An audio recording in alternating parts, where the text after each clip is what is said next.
بھی کوشش کرتا ہوں کسی بھیک مانگنے والے کو نہیں دوں، الا یہ کہ جب 100% اطمینان ہو جائے کہ واقعی یہ مستحق ہے اور کچھ کر نہیں سکتا، وہ ایک الگ بات۔ میں جب میرے پاس بھی لوگ کچھ صدقے وغیرہ کے پیسے بیچتے ہیں، کچھ میں اپنی طرف سے بھی صدقہ کرتا ہوں، تو میں کسی مزدور کو تلاش کرتا ہوں، کیونکہ یہ پتا ہے کہ یہ بیچارہ اگر مالدار ہوتا تو اتنی ٹف مزدوری بولو بھائی نہ کر رہا ہو۔ یہ مالدار نہیں ہے تو یہ مزدوری کر رہے ہیں۔ نمبر 2، یہ آدمی لالچی نہیں ہے، لالچی ہوتا تو محنت گڑا تھوڑی کھود رہا ہوتا، وہ رکشہ تھوڑی چلا رہا ہوتا۔ ایسے آدمی کو بغیر مانگے دے دو، اور سرسری غور کرو کہ زکوٰۃ کا مستحق ہے یا نہیں۔ اگر لگ رہا ہے تو زکوٰۃ بھی دے سکتے ہیں اس کو، نہیں تو صدقہ تو بہرحال، صدقے میں تو یہ کوئی قانون نہیں ہے، صدقہ تو مالدار کو بھی دیا جا سکتا ہے، تو غریب کو کیوں نہیں دیا جا سکتا؟ وہ تو اور زیادہ ثواب ہے اس میں۔ اور بعض دفعہ اگر میرے پاس کوئی بڑا اماؤنٹ ہو تو پھر میں کیا کرتا ہوں، میں کسی غریب سے یہ پوچھتا ہوں، جو انٹرویو لیتا ہوں نا، کہ بھائی آپ یہ کیوں کر رہے ہو، یہ کیا ہے؟ وہ اس کو نہیں پتا ہوتا یہ مولوی صاحب مجھے چندہ دیں گے۔ اگر پہلے پتا چل جائے نا تو پھر چھوڑو ہوتے ہیں، پھر آج کل یہ غریب کیا ہوتے ہیں، لمبی لمبی چھوڑنا شروع کر دیتے ہیں، کہہ رہے وہ مجھے 2-3 کروڑ روپے مل جائے نا، پھر ایسی باتیں شروع کرتے ہیں۔ ان کو نہیں بتاؤ ویسا ہی ہے، ہیلو ہائے، اور بھائی طبیعت سیٹ انڈی والان خاٹ ٹول مول، اگر پٹھان ہے تو تھوڑا سا پشتو مشتو ماری، پنجابی ہے تو تھوڑا سا اس میں، اور بھائی پہاڑ کی حال ہے تو تھوڑا ٹھیک ٹھاک ہو، اس طرح کی تھوڑی سی گلا شلنا کر کے تو تھوڑا سا اس کو مانوس کیا، اس کے بعد اس سے رپورٹ طلب کی، اور بھائی کیا کر رہے ہو، گھر ور کیسا چل رہا ہے۔ تو جو عزت دار آدمی ہوتا ہے وہ پہلی دفعہ میں تو یہ کہے گا الحمدللہ اللہ کا دیا بہت کچھ ہے۔ اب یہ نہیں کہ ہم بھاگ گئے، اس کا مطلب ہے بندہ سفید پوش اللہ کا شکر ادا کر رہے، تو بھائی اللہ کا دیا ماشاءاللہ بہت کچھ ہے۔ بچے کتنے آپ کے؟ جی 2-3 درجن بچے ہیں ماشاءاللہ، ایک مثال دے رہا ہوں، ویسے ہوتے نہیں کسی کے۔ اور کون ہے گھر میں؟ یار ویسے ہی پوچھ رہا ہوں یار، تنخواہ کتنی ہے؟ کہنا الحمدللہ یہ دہاڑی ہو جاتی ہے، تو اس دہاڑی میں گزارا ہو جاتا ہے؟ ہاں بھائی ہو جاتا ہے۔ اس کا مطلب ہے کہ گزارا نہیں ہوتا، کیونکہ اس دہاڑی میں اسباب کی دنیا میں اتنے بچوں کے ساتھ گزارا نہیں ہوئی، تو بھائی اس کو لفافہ چپکے سے پکڑاؤ اور پتلی گلی سے نکل لو۔ اور اس سے زیادہ اچھا کام کیا ہے؟ بعض دفعہ یہ بھی میری کوشش ہوتی ہے، کبھی اس میں کامیاب ہوتا ہوں، کبھی نہیں بھی ہوتا، اور کبھی یہ کوشش نہیں بھی کرتا، ٹائم ہی نہیں ہوتا، لیکن میں اس لیے آپ کو بتا رہا ہوں کہ بھائی یہ کام کریں گے تو انشاءاللہ انسانیت کی خدمت ہوگی، اپنی قوم کی خدمت ہوگی، اور اپاہج نہ بنائے لوگوں کو۔ پھر میں اس سے کہتا ہوں کہ یار یہ آپ اس سے آسان کام کیوں نہیں کر لیتے؟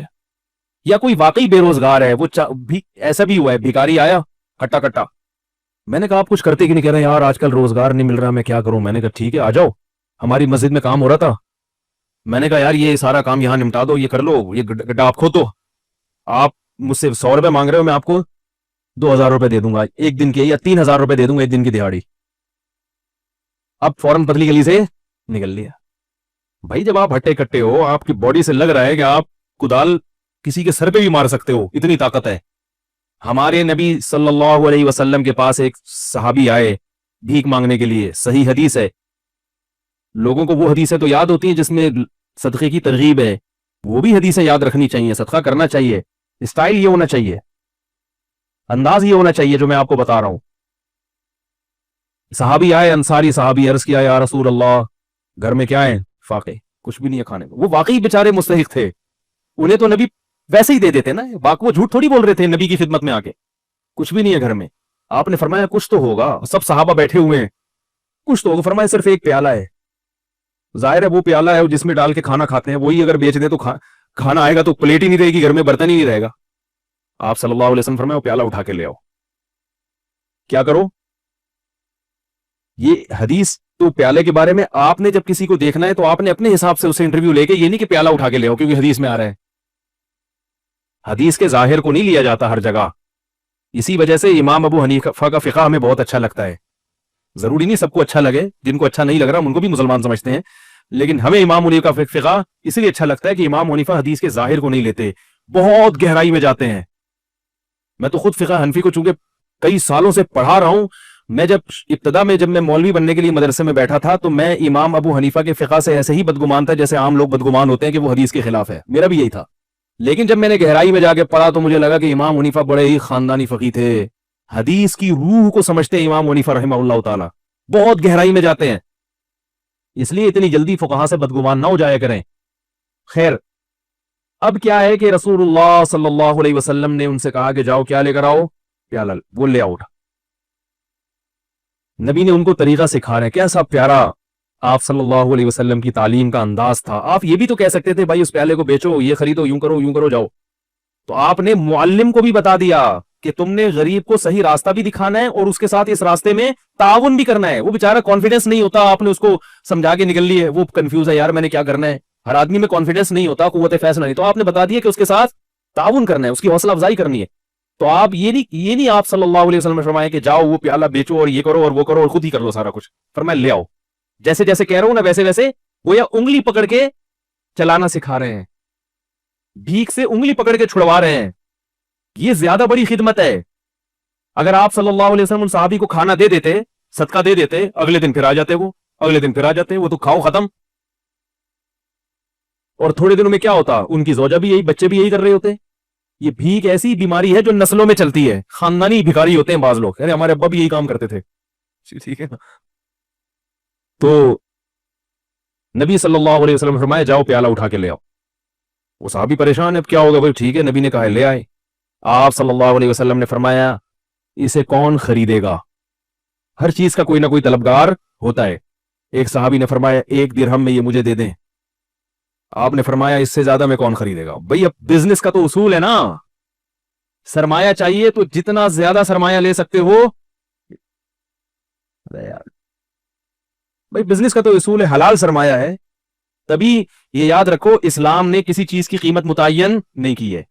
نبی نے فرمایا دعوا الناس, لوگوں کو اپنے حال پہ چھوڑ دو, قیمتیں متعین مت کرو. ان اللہ هو المسعر, اللہ چیزوں کی قیمتیں خود متعین کرتا ہے. جس چیز کی قیمت اللہ نے بڑھانی ہوتی ہے مارکیٹ سے شارٹ کر دے گا اس کو, جس چیز کی قیمت اللہ نے گھٹانی ہوتی ہے مارکیٹ میں اللہ اس کو وافر مقدار میں پھینک دیتے ہیں. اس لیے اصل اصول یہی ہے کہ کسی چیز کی قیمت متعین نہیں ہے. آپ جو اپنی چیز دھوکہ نہ ہو اس میں, جس قیمت پہ چاہے بیچیں. لوگ کہتے ہیں وہ تو پھر اتنی قیمت چیز مہنگی ہو جائے گی, بھائی وہ آپ سے نہ خریدے, وہ ساتھ والے سے خرید لے. کیا خیال ہے؟ تو وہ تو خود بخود, ہاں گڑبڑ جب ہوگی جب تاجر مل کے آپس میں ایکا کر لیتے ہیں, معاہدہ کر لیتے ہیں کہ اس سے کم بھی نہیں بیچنا, یہ ناجائز ہے. اسی وجہ سے پھر حکومت کو انوالو ہونا پڑتا ہے, چیزوں کی قیمتیں متعین کرتی ہے. تو آپ صلی اللہ علیہ وسلم نے فرمایا کون خریدے گا. ایک صحابی نے کہا 1 درہم میں. آپ نے فرمایا کہ اس سے زیادہ میں کون خریدے گا. ایک صحابی نے کہا میں 2 میں خریدوں گا. اس سے زیادہ بولی لگ نہیں رہی تھی. اگر اس وقت ہمارے وہ ہوتے نا, کیا کریں یار, یہ روحانی بابے ہر جگہ آ رہے ہیں ہمارے. کوئی روحانی بابا ہوتا تو یہ کہتا کہ یہ جو پلیٹ ہے نا اس میں دم کیا ہوا ہے میں نے, 1 کروڑ میں بکتا وہ. تو وہ جو برتن لے کر آئے تھے نا, وہ بجائے کلاڑی خریدنے کے روحانی علاج کا کاروبار شروع کر دیتے.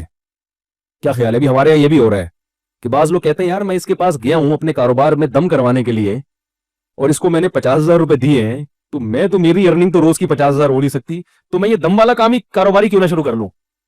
میں بھی لوگوں کو کاروباری مشورے دوں, دم کرایا گیا, دم دمادم ہو جائے گا ٹائٹ والا کام.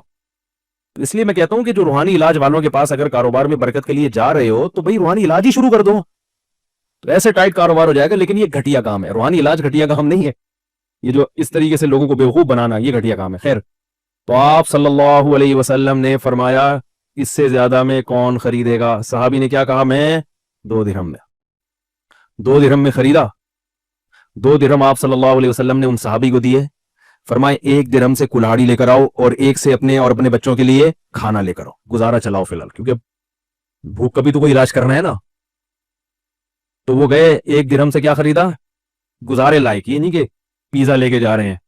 آج یہ بھی ہوتا ہے, اپنی حرکتیں ٹھیک نہیں ہیں, اتنی ارننگ نہیں ہے جتنا گھر میں خرچہ شروع کر دیا, اور کہہ رہے ہیں خرچے ہی نہیں پورے ہو رہے ہیں, خرچے ہی نہیں پورے. اور کہاں سے پورے ہوں گے بھائی آپ کے, آپ کی اوقات, دکان آپ کی پکوڑوں کی ہے اور باتیں کیا کر رہے ہو, کروڑوں کی باتیں کر رہے ہو. تو اپنی اوقات دیکھ کر اپنے پاؤں پھیلاؤ نا. وہ جو بھی بیچاروں کو ملا ہوگا جو کی روٹی, بھائی فی الحال بیگم ہچے حالات بھی ہو جائیں گے, ابھی کیا کرو, صبر کرو. میں یہ بات عرض کر رہا تھا کہ آپ صلی اللہ علیہ وسلم نے فرمایا کہ جاؤ کیا لے کر آؤ, 1 درہم سے اپنے گھر والوں کے لیے کھانا اور 1 درہم سے کلاڑی لے کر آؤ. کلاڑی, اب یہ بھی نہیں آپ نے فرمایا کہ جاؤ کلاڑی لے کے وہیں سے جنگل میں لے کر آؤ, حوصلہ افزائی کرنے, لاؤ میرے پاس لاؤ. وہ لے کر آئے. آپ صلی اللہ علیہ وسلم نے اس میں دستے مبارک کو اپنے ہاتھ سے ڈالا اس میں, اور وہ کلاڑی ان صحابی کے حوالے کی. فرمایا جاؤ لکڑیاں, جنگل سے لکڑیاں کاٹو اور ان کو بیچو.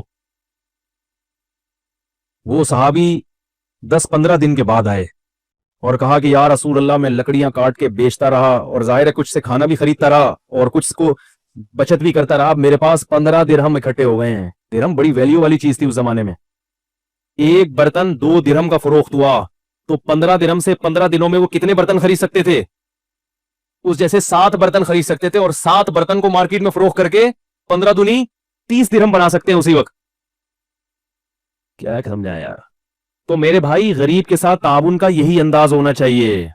ہاں جو ہر آدمی پر یہ اپلائی نہیں ہوتا, بعض ایسے ہوتے ہیں جو نہیں کر سکتے, وہ پھر ایک الگ بات ہے, یا کوئی مجبوری ایسی آ گئی کہ وہ روزگار سے بھی ان کا وہ مسئلہ حل نہیں ہوگا, ایک الگ بات ہے. لیکن عام طور طریقہ کیا ہونا چاہیے کہ آپ اس کو کہیں کہ بھائی میں تمہیں رکشا خرید کے دے دیتا ہوں, ٹھیک ہے نا, رکشے کے پیسے اگر آپ کے پاس نہیں ہے تو آپ اسے کہ میں قسطوں پہ تمہیں خرید کے دے دیتا ہوں, ہر مہینے صدقے کی رقم نکالتا ہوں, تو میں رکشا اٹھا لو مارکیٹ سے اور رکشا لے کر چلتے ہوئے بازار میں نظر آؤ, اس سے کماؤ, اپنا پروفٹ نکالو اور رکشے کی قسط مجھے دے دو تاکہ میں وہ قسط وقت پہ جمع کرا دوں. جو کیش اماؤنٹ چاہیے وہ میں تمہیں دے رہا ہوں, وہ تمہارے پاس نہیں ہے. ہاتھ پاؤں ہلوائیں غریبوں کے. بھئی کیا کرنا ہے؟ اپاہج آدمی اللہ کو پسند نہیں ہے اور اپاہج بنانے والے لوگ بھی اللہ کو پسند نہیں ہے. تو اس طرح سے یہ جو ٹرسٹ ہیں اگر کام کریں تو پھر تو ان ٹرسٹوں پہ ٹرسٹ کیا جا سکتا ہے, ورنہ اللہ کے بندو اپنا پیسہ خام خامے ضائع مت کرو, اڑاؤ نہیں پیسہ. اور صدقے کی بکری پہ تو میرے ویسے ہی بیانات ہو چکے ہیں بہت سارے.